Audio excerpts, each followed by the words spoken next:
So let's talk pop singer Vitamin C, best known for her single Graduation Friends Forever. That one. I wonder if that one still gets played at graduations. It was played all over the fucking schools and shit when I was young and growing up for many years after. A lot of people don't know, but she starred in 1988's Hairspray. I remember seeing this post recently going around, and it basically stated that yes, she did star in Hairspray as Amber Von Tussle. And a lot of people were shocked to know that. Yeah, she did some acting gigs and shit like that. She's been in the industry, especially the film industry, way before music. She started in an alternative rock band called Eve's Plum in 1991. It sounds so long ago when you say it, shit. And she released her first album, Vitamin C, in 1999. And that included, of course, the single Graduation Friends Forever, Me, Myself, and I, and the top 20 hit Smile featuring Lady Saw.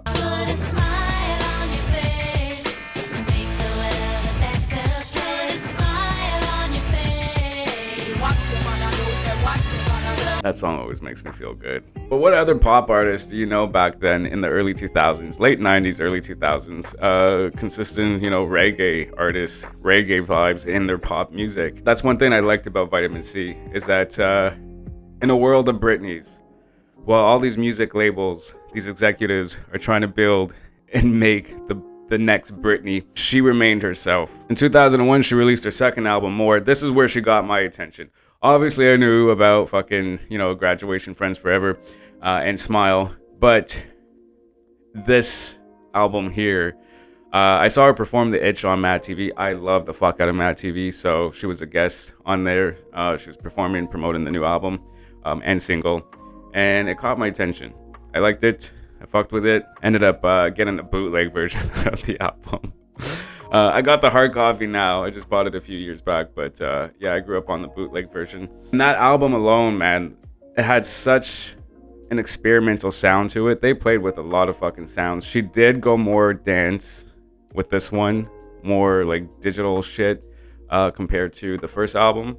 And there's different elements of other like cultures and shit like that they brought into the dance vibe, and I really appreciated that. From beginning to end, it has its pop shit, it's dance shit, it's like house, techno elements to it, and then it has its rock vibe to it, and sometimes all of the above in one sitting. And it worked. In my opinion, it worked. I don't know if it did well.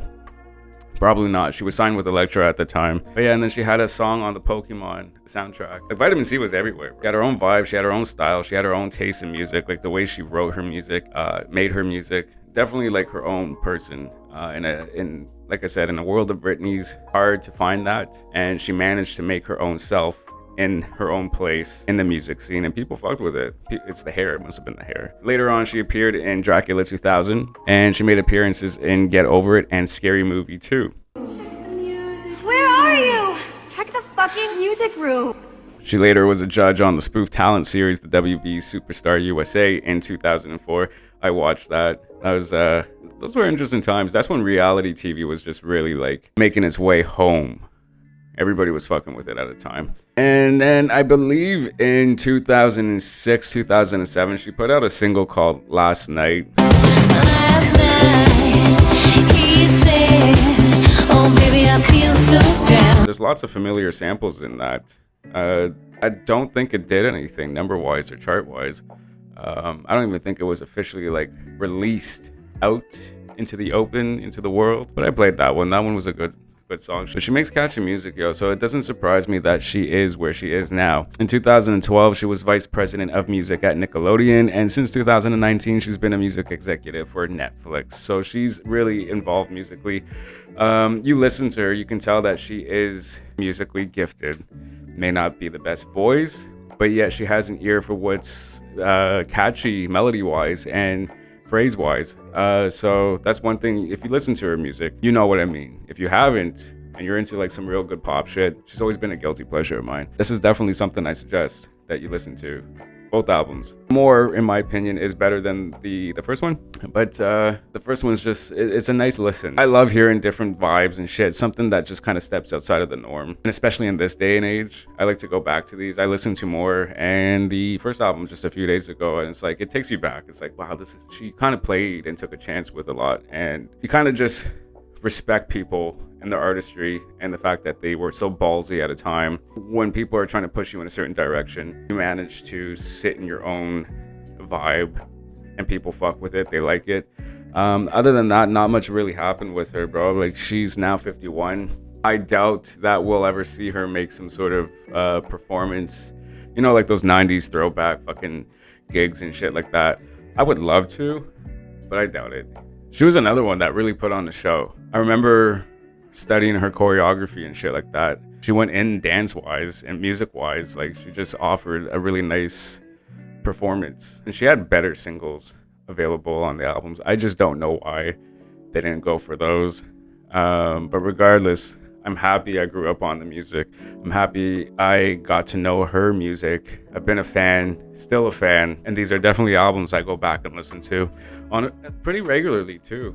You can't, you know, it's a whole different feel compared to what you normally listen to on a regular. So it's quality pop music. Anyways, I thought I would just touch base on her a bit because no one seems to know where the fuck she's at or what she's doing, nor is she really ever talked about or recognized as the pop artist that she was. Like, Vitamin C was like Vitamin C, bro. And so in my opinion, she deserves way more love, and it's nice that people actually still talk about her and miss her. She should be talked about way more, especially being a part of the late 90s 2000s pop music scene.